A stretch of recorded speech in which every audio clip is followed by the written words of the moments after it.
작가가 쓴 독일 교육 이야기라는 책이 있어요. 저자는 이 책에서 자신의 두 아이들이 받고 있는 독일의 교육 과정에 대해서 상세하게 소개를 합니다.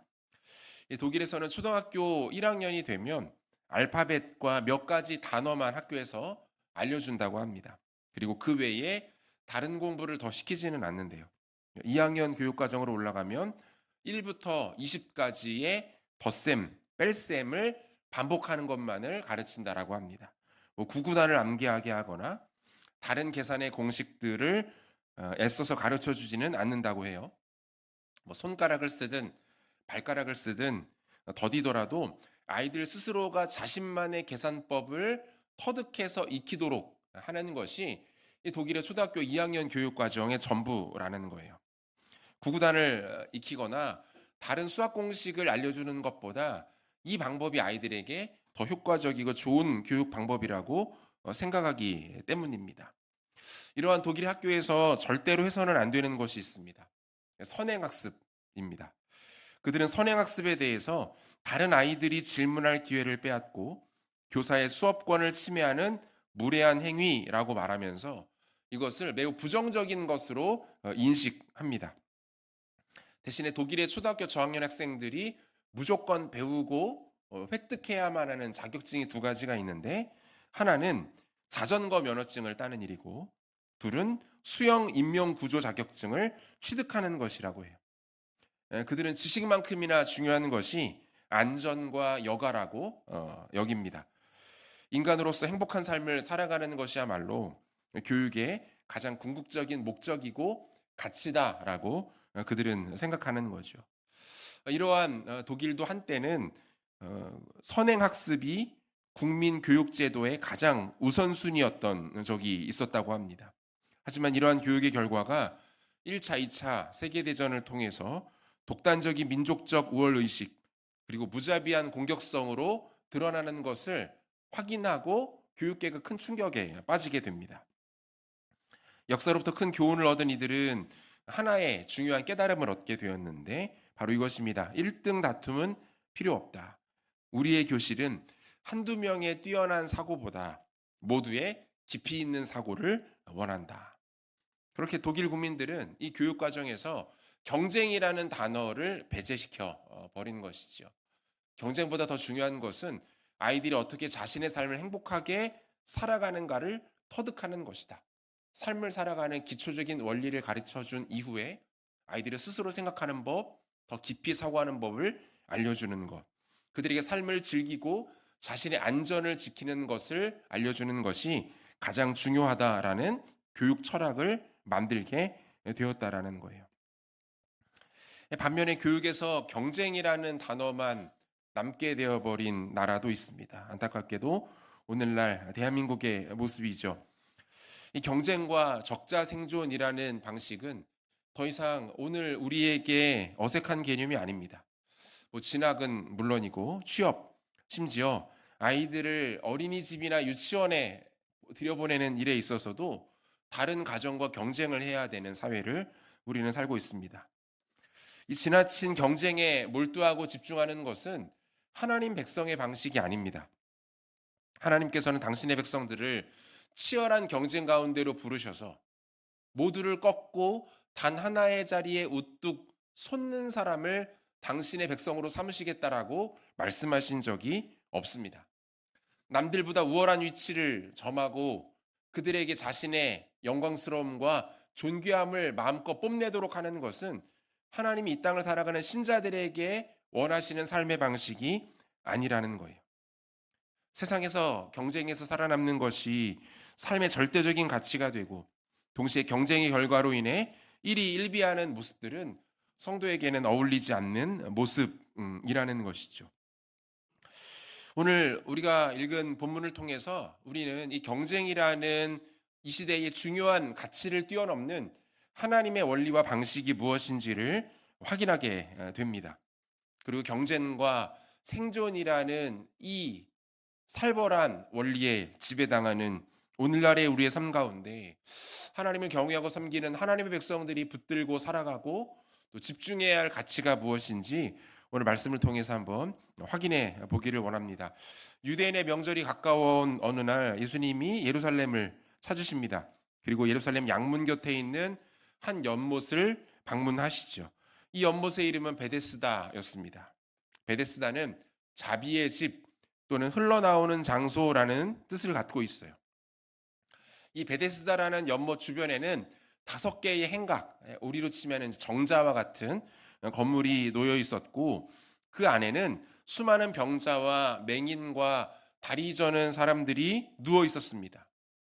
이 베데스다 연못에는 한 가지 전설이 전해져 내려오고 있었는데, 천사가 가끔 연못에 내려와서 그 연못에 물결을 일으킵니다. 그러면 그 물결이 살아있는 동안에 가장 먼저 연못에 몸을 던지는 사람은 그 사람이 가지고 있는 어떤 질병, 어떤 장애든지 고침을 받게 된다라는 전설이 이 베데스다 연못에 전해져 내려오고 있었던 거예요. 본문 3절과 4절에 이 내용이 기록되어 있죠. 본문 3, 4절을 함께 읽어보겠습니다. 그 안에 많은 병자, 맹인, 다리 저는 사람, 혈기 마른 사람들이 누워 물의 움직임을 기다리니 이는 천사가 가끔 못에 내려와 물을 움직이게 하는데 움직인 후에 먼저 들어가는 자는 어떤 병에 걸렸든지 낫게 되미러라, 이렇게 되어 있어요. 근데 여러분 가지고 계신 성경을 잘 보시면 이 구절 중간에 이렇게 대괄호가 쳐져 있는 것을 확인하실 수가 있습니다. 이 부분에 대괄호를 쳐놓은 이유는 이 내용이 요한복음의 저자인 요한 역시 이 내용을 사람들 사이에서 전설로만 들었을 뿐이지 직접 사실로 확인한 내용이 아니다라는 것을 의미하는 거예요. 이런 이야기를 나도 듣고 사람들 사이에 회자되는 내용을 옮겨놓은 곳이다라고 표시하고 있는 거죠. 말씀드린 것처럼 베데스다는 자비의 집이라는 뜻입니다. 그런데 이 베데스다의 작동 원리는 결코 자비롭지가 않아요. 베데스다의 원리는 사실상 선착순, 즉 적자생존과 경쟁만이 남아있는 곳이었습니다. 질병의 정도가 더 위중한 사람들, 더 목숨이 위태로운 사람에게 우선권이 주어지지 않아요. 먼저 와서 일찍부터 기다리고 있었던 사람에게 그 사람에게 기회가 주어지는 것도 아닙니다. 조건은 단 하나. 그저 물결이 동할 때 가장 먼저 그 연못으로 뛰어들어가는 단 한 사람만이 치유의 혜택을 받을 수 있었습니다. 가장 민첩하게 움직이는 사람, 그 물결이 움직이는 것을 가장 먼저 눈치채고 가장 재빠르게 움직이는 사람만이 이 베데스다의 혜택과 은혜를 누릴 수가 있었던 거죠. 사실 이마저도 완전하지 않습니다. 왜 그래요? 베데스다에 전해져 오는 이 모든 소문은 말 그대로 소문일 뿐이지 정확하게 검증된 내용이 아니기 때문에 그래요. 이러한 베데스다의 모습은 우리가 살아가는 이 시대의 모습과 매우 닮아 있습니다. 두 가지 공통점 발견할 수 있죠. 첫 번째, 일확천금, 소위 말하는 대박이라는 것이 존재한다는 거예요. 베데스다는 당시 사람들에게 대박 신화 그 자체였습니다. 치유의 혜택과 정도가 엄청나죠. 다시 한번 본문 4절 보면 뭐라고 되어 있습니까? 어떤 병에 걸렸든지 낫게 되미러라. 한순간에 만병통치를 경험하게 된다는 거예요. 어느 부위에 어떤 질병이 걸렸고 심지어 이 사람이 태생적으로 어떤 장애를 갖고 태어났든지 그것이 문제가 되지 않는다. 다 치유받는다. 고침받는다. 문제가 해결된다. 라고 말합니다. 고통스러운 투병, 치료의 과정 거치지 않아도 됩니다. 값비싼 의료 비용을 치르지 않아도 돼요. 철저한 식단 관리, 꾸준한 운동 이런 것도 필요 없습니다. 의학적으로 더 이상 손을 쓸 수 없는 사람들도 이곳에서 얼마든지 치료를 받을 수 있었어요. 당시 베데스다는 다양한 질병으로 인해 고통받던 수많은 사람들 그리고 장애를 갖고 있던 사람들에게 대박 신화로 큰 화제를 모으던 치유의 성지였을 것입니다. 그런데 우리는 알죠. 그마저도 어디까지나 허상에 불과하다. 베데스다에서 일어나는 일들은 사람들 사이에서 회자되는 전설에 불과했어요. 혹여나 그것이 사실이다 하더라도 가장 먼저 들어가는 한 사람, 단 한 사람만이 그 혜택을 누릴 수가 있었죠. 그 한 사람을 제외한 모든 사람에게는 이 베데스다는 그냥 허상에 가까울 뿐입니다. 기약할 수 없는 행운을 쫓는 것밖에 되지 않는 거예요. 그래서 더 허무하고 더 사람들을 절망에 빠뜨리는 곳이 바로 이 베데스다였습니다. 방송과 인터넷 등 각종 미디어를 통해서 우리는 다양한 성공 신화들을 접합니다. 대부분의 경우는 경제적인 성공을 말합니다. 어려운 상황에 처했던 누군가가 좋은 사업 아이템을 붙잡게 되었고 그것으로 큰 성공과 부를 이루게 되었다. 우연한 기회에 투자한 주식, 펀드 또는 목 좋은 곳에 부동산을 취했더니 그것이 대박을 터뜨려서 하루아침에 몇 배로 뛰고 돈방석에 앉게 되었더라. 20대 젊은 사장이 한 해 만에 몇십억의 수입을 올렸다더라. 최근에는 비트코인과 같은 가상화폐들을 들으면서 하루아침에 수억 원의 수입을 올렸다는 이야기도 듣게 됩니다. 이러한 내용들이, 이러한 스토리들이 그럴듯한 성공 신화로 포장되어서 많은 사람들에게 기대와 소망을 안겨다 줍니다. 나에게도 언젠가 그런 일이 일어날 수 있을 거야. 나도 좋은 기회를 만나면, 나도 행운을 붙잡으면 저 사람처럼 누군가처럼 큰 부자가 될 수 있을 거야. 인생 역전할 수 있을 거야. 이 시대 많은 사람들이 꾸고 있는 꿈 아닙니까? 19세기 프랑스 소설가 빌리에 드 릴라당이 쓴 희망이라는 이름의 고문이라는 책이 있어요. 이 책의 제목을 가져와서 사람들이 사용하기 시작한 표현이 희망 고문이라는 표현이에요. 이게 무슨 뜻이에요? 어떻게 해도 절망적인 결과만이 예측되는 상황이에요. 그런데 그 가운데 기약 없는 작은 희망이 주어집니다. 그리고 그 기약 없는 작은 희망에 집중하고 주목하고 그것에 자신의 삶을 쏟아 부으면서 결국은 뭡니까? 그 인생이 더 큰 고통과 파멸로 치닫더라. 희망 고문이죠. 지금 베데스다의 상황이 그래요. 오늘날 우리가 살아가는 한국 사회의 모습이 이와 같습니다. 베데스다가 갖고 있는 특징 두 번째 뭡니까? 2등은 기억하지 않는다. 베데스다의 원리 말씀드린 것처럼 가장 먼저 물속에 들어간 사람이 혜택을 얻게 되는 겁니다. 여기에 은혜라는 개념은 존재하지 않아요. 사람들이 가지고 있는 병의 위중함, 개인의 딱한 사정 이런 거는 전혀 고려되지 않습니다. 약자를 배려하고 서로를 섬기는 모습 따위는 이곳에서 찾아볼 수 없습니다. 오직 경쟁만이 있을 뿐이에요. 수년 전 한 국내 대기업 이미지 광고 중에 이런 내용이 있었어요. 그 인류 역사상 최초로 달에 착륙한 사람으로 알려진 미국의 우주비행사 닐 암스트롱의 모습을 소개하면서 광고 카피 하나가 나갑니다. 세상은 1등만을 기억합니다. 이 광고 문구가 마치 무슨 명언이라도 되듯이 수많은 영역에서 차용되었고 사람들 사이에서 유행어처럼 쓰이기도 했습니다. 1등만을 기억하는 세상. 그래서 모두가 1등이 되고 싶어하는 세상. 탐욕의 노예가 되어버린 한국 사회의 모습을 가장 단적으로 잘 표현하는 문구가 아닌가 생각되어져요. 우리가 살아가는 세상의 모습 속에서도 베데스다의 원리를 찾아보는 것은 그리 어려운 일이 아닙니다. 베데스다는 자비의 집이라는 이름과는 걸맞지 않게 너무나도 잔인했습니다. 그리고 차가웠습니다. 아무도 2등은 기억해 주지 않았어요. 빠르고 강한 사람, 약삭 빠른 사람, 눈치 빠른 사람, 가장 먼저 뛰어들 준비가 되어 있는 사람에게만 혜택이 돌아가는 곳이 베데스다였고 그 외에 모든 사람에게는 그 무엇도 제공해 주지 않는 곳이 바로 베데스다였던 것이죠. 예수님이 지금 바로 이곳 한복판에 찾아오신 거예요. 예수님은 이곳에서 한 남자를 만나십니다. 그는 무려 38년 동안이나 질병으로 인해 고통당하던 사람이었어요. 당시 사람들의 수명을 고려해 봤을 때 이 사람은 아마 삶의 거의 대부분의 시간은 이 질병으로 인하여 고통당했던 것으로 보여집니다. 여러 약을 써봤습니다. 유능하다는 의사들을 찾아가 봤어요. 하지만 건강을 되찾을 수는 없었습니다. 그는 우연한 기회에 사람들로부터 베데스다에 대한 이야기를 듣습니다. 그리고 대박을 향한 막연한 꿈, 지푸라기라도 잡는 인생의 마지노선에 선 것 같은 배수의 진을 치는 마음으로 이곳까지 오게 된 것이죠. 예수님은 한눈에 이 사람의 질병이 심각하다라는 것을 보셨어요. 그리고 고통스럽고 비참한 삶을 그가 지금까지 살아왔다는 것도 보셨습니다. 예수님은 이 사람을 긍휼히 여기십니다. 그에게 다가오시죠. 그리고 이렇게 말씀하십니다. 내가 낫고자 하느냐? 내가 낫고자 하느냐? 예수님의 이 말을 들은 병자가 이렇게 대답해요. 본문 7절인데요. 같이 읽겠습니다. 병자가 대답하되 주여 물이 움직일 때에 나를 못에 넣어주는 사람이 없어 내가 가는 동안에 다른 사람이 먼저 내려가나이다. 이 7절 말씀에 이 사람의 대답이 이 사람의 상황이에요. 이 사람의 현 주소고, 이 사람의 감정이고, 이 사람의 인격이고, 이 사람이 38년을 살아왔던 삶의 태도입니다. 이 대답 하나로 알 수 있는 거예요. 뭐라고 말합니까?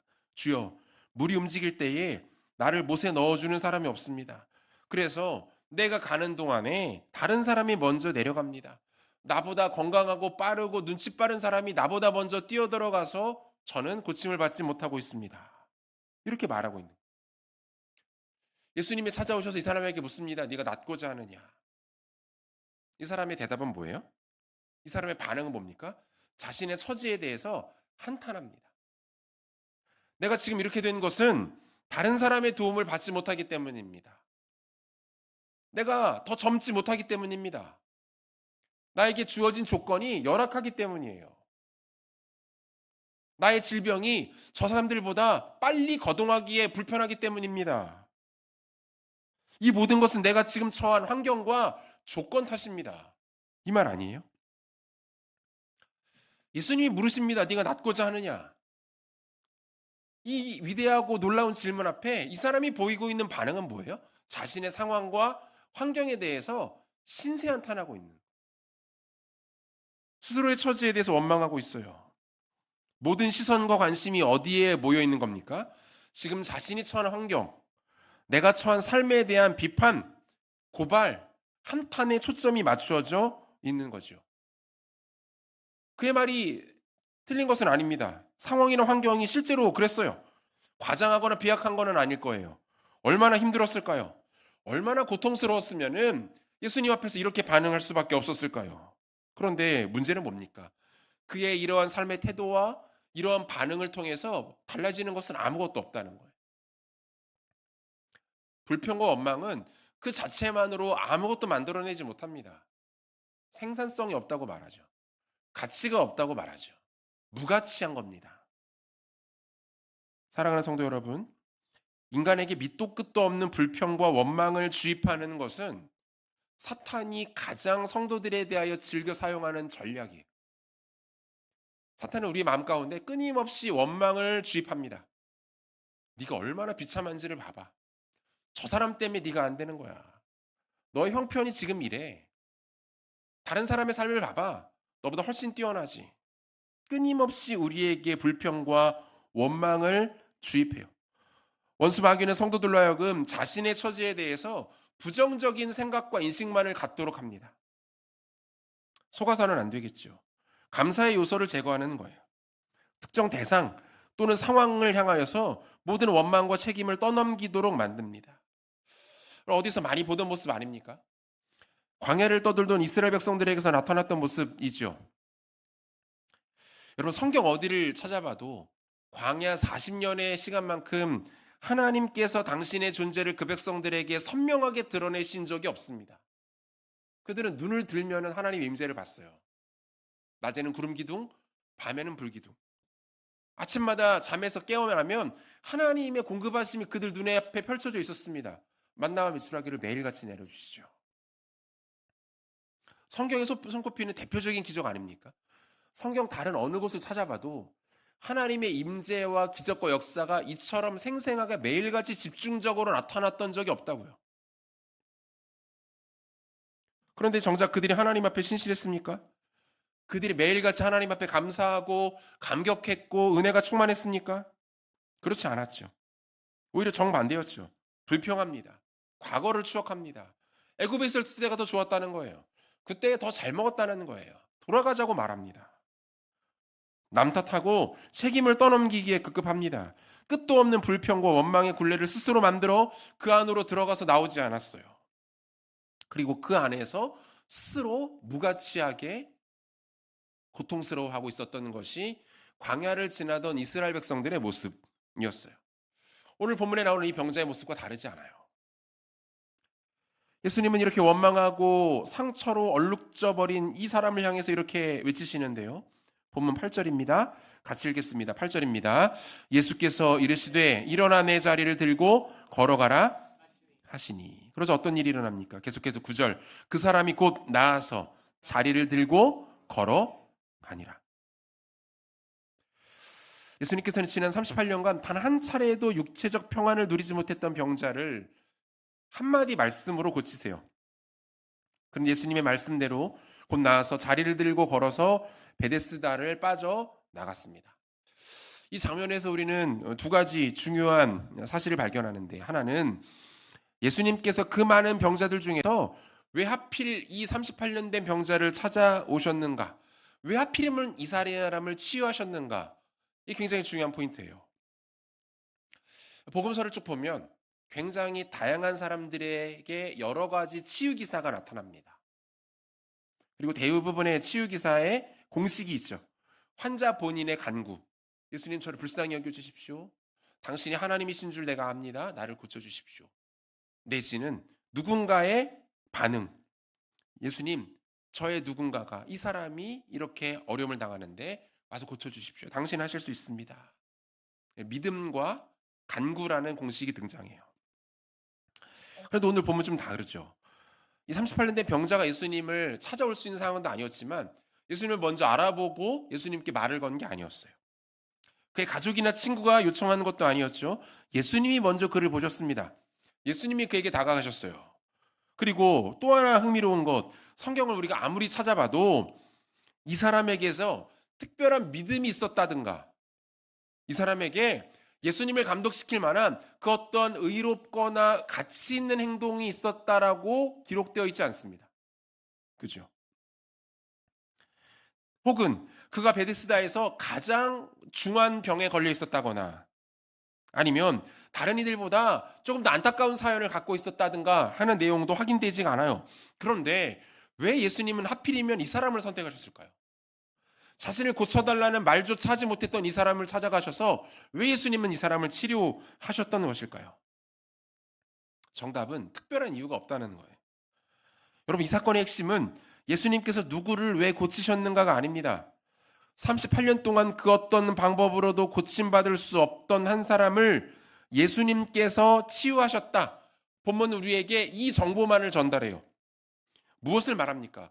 예수님이 어떤 누군가의 특정한 질병을 고치실 수 있는 유일한 주님이시고, 그것에 대한 절대적인 주권과 의지와 마음이 예수님께로부터 나온다라는 것을 보여주고 있는 거예요. 예수님만이 인간의 못 고치는 질병을 치유하실 수 있는 유일한 분이시고, 인간의 노력, 행위, 그 사람의 가치, 그 사람의 조건과 자격으로 인하여 그것이 치유받는 것이 아니라 예수님의 전적인 의지와 그분의 선택으로 그 회복의 역사들이 나타난다는 것을 오늘 본문은 분명하게 보여주는 거예요. 예수께서는 이 사실을 요한복음 5장 21절을 통해서 이렇게 설명하십니다. 아버지께서 죽은 자들을 일으켜 살리시는 같이 아들도 자기가 원하는 자들을 살리느니라. 뭐라고 말씀합니까? 아들도 스스로를 말씀하시죠. 자기가 원하는 자들을 살리느니라. 죽어가는 자를 살려낼 수 있는 능력과 의지가 누구에게만 있다는 거예요. 예수 그리스도께만 있다는 거예요. 예수님은 이 사건을 통해서 자신이 유일한 인류를 구원하실 수 있는 구원자이심을 보이시는 겁니다. 구원의 혜택을 받는 자들이 그들이 그 혜택을 받을 만하기에, 그들에게 정당한 모습이 나타나기에, 그들이 어떤 조건과 자격을 갖추었기에 그 혜택과 은혜를 받는 것이 아니라는 것을 보여주고 있는 거예요. 예수님만이 능력의 근원이시고, 예수님만이 은혜의 근원이시고, 예수님만이 생명의 근원이심을 이 사건을 통해서 말씀하고 있는 거예요. 두 번째 의미는 일어나라는 이 표현에 담겨 있습니다. 예수님께서 이 병자를 향하여 일어나 내 자리를 들고 걸어가라 이렇게 말씀하시는데, 이 일어나라는 말의 헬라어 원어가 에게이레라는 단어예요. 그런데 이 단어가 5장에 한 번 더 사용됩니다. 요한복음 5장 28절과 29절 말씀인데요. 우리 같이 한번 읽겠습니다. 이를 놀랍게 여기지 말라. 무덤 속에 있는 자가 다 그의 음성을 들을 때가 오나니 선한 일을 행한 자는 생명의 부활로, 악한 일을 행한 자는 심판의 부활로 나오리라 이렇게 되어 있습니다. 여기에서 이 나오리라라는 이 표현에도 동일하게 에게이레라는 단어가 사용됩니다. 부활을 설명할 때 예수님께서 이 단어를 쓰세요. 부활을 설명할 때. 마지막 날 예수님께서 부르시는 그 자들은 뭡니까? 부활 생명을 얻게 된다.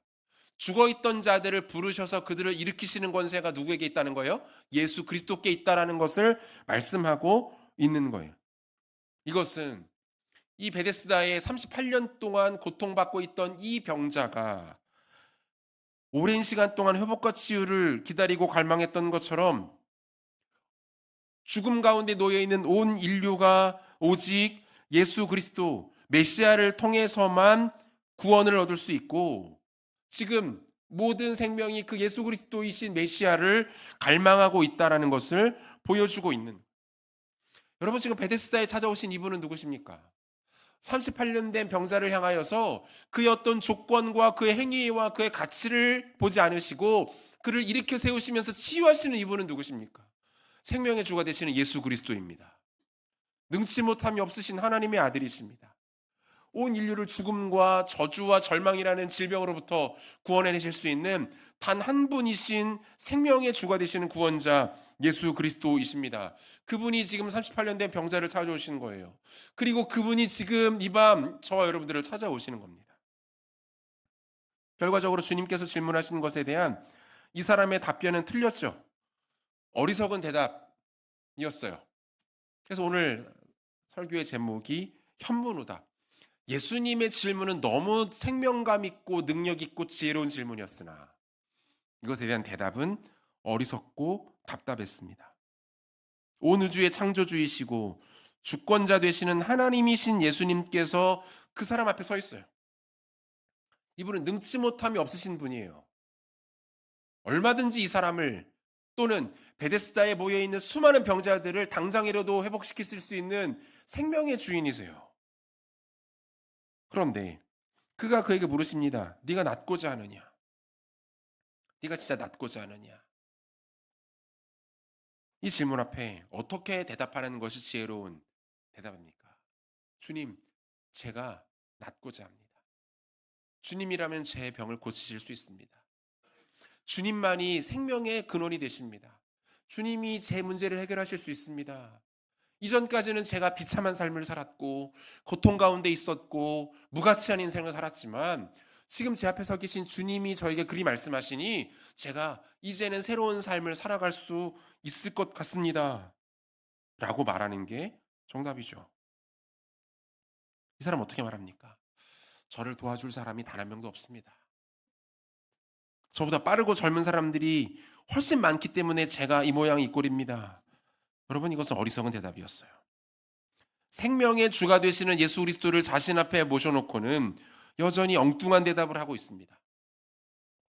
사랑하는 승인의 성도 여러분, 혹시 오늘 우리의 모습이 이와 같지는 않습니까? 주님 우리 가운데 찾아오셔서 오늘도 부르시는 거예요. 네가 낫고자 하느냐? 네가 회복되기를 원하냐? 네가 처하고 있는 그 어려움과 고통과 절망 가운데 너가 일어나기를 원하냐? 그런데 우리는 어떻게 대답합니까? 주님, 제 가정이 어려워서, 제가 건강이 연약해서, 제 살아가는 모습이 이 정도밖에 되지 않아서, 저에게 이러이러한 문제들이 있어서,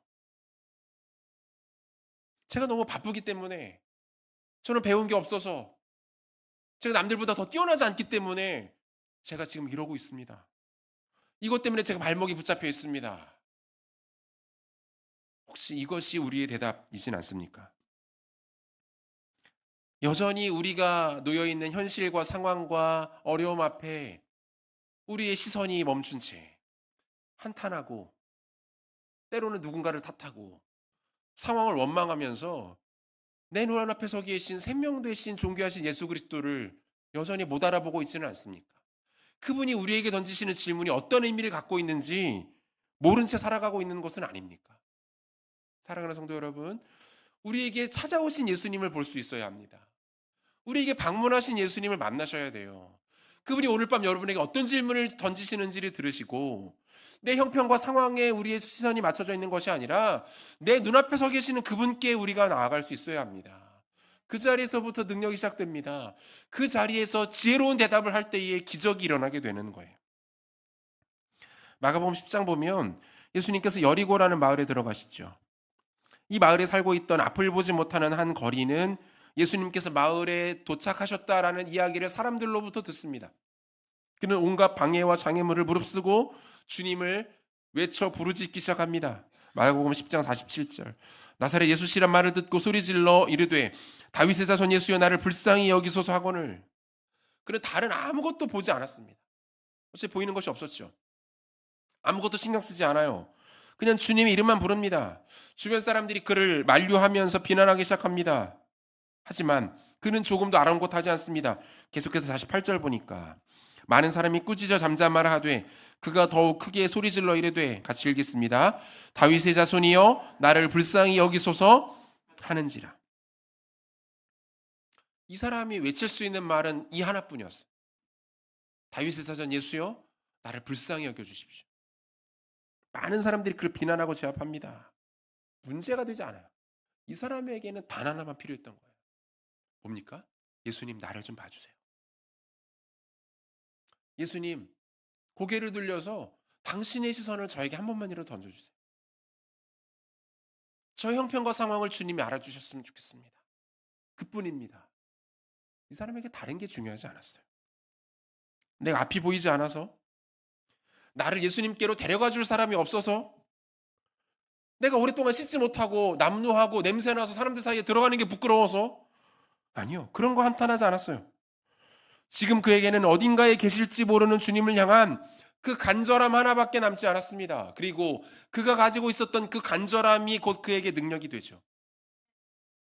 사랑하는 성도 여러분, 간절함은 능력입니다.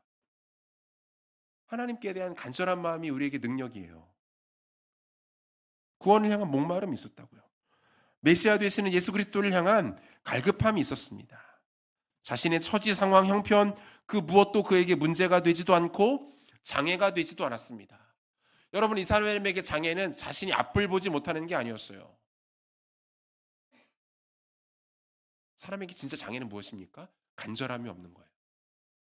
주님을 향한 간절함이 없는 영적 장애가 결정적으로 우리의 발목을 붙잡고 있는 겁니다.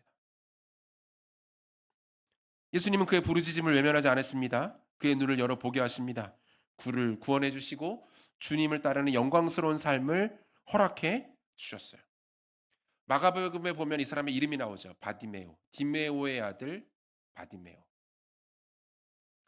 성경에 이름이 기록되었다라는 것은 이 당시 성경이 기록된 당시의 1차 독자들, 그러니까 마가가 예수님에 대한 이야기를 기록하고 그것을 당시 성도들 사이에 회람했을 때 성도들 중에 누구도 알만한 사람이었다는 거예요.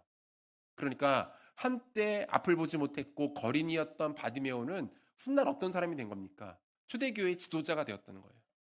예수님을 만나 치유받고 그 능력과 그 예수님을 향한 열정 가지고 섬겼고, 그는 교회를 위하여 귀하게 쓰임 받았고, 그래서 마가복음을 읽던 모든 사람들, 거의 대부분의 사람들이 바디메오가 이렇게 예수님 만났구나, 저 사람이 이렇게 예수님 만나서 지금 이토록 쓰임 받고 있구나라는 것을 알 수 있는 사람이었다는 거예요.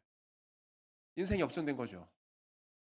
예수님 부르지 않았으면, 예수님을 향한 간절함을 가지고 나가지 않았으면 그 모습 그대로 삶을 마감했을 가능성이 매우 높습니다. 하지만 간절함이 능력이 되었고 그 능력이 그의 인생을 변화시켰어요. 앞을 보지 못하는 장애인이었고 거린이었던 한 사람을 초대교회의 탁월한 지도자로 변화시키는 것은 그가 가지고 있는 이 간절함이었습니다. 주 안에 사랑하는 성도 여러분, 오늘 이 밤에도 주님 여러분 찾아오셔서 여러분에게 물으십니다. 네가 낫고자 하느냐? 어떻게 반응하시겠습니까? 여러분이 잡혀있는 경제적 문제, 갈등의 문제, 관계의 문제, 우리 내적인 여러 가지 복잡다단한 문제, 자존심의 문제, 수많은 문제에 붙잡혀서 그 위대하신 질문 앞에 어리석게 대답하시겠습니까? 아니면 바디메오와 같이 비록 보이는 것이 없다 할지라도,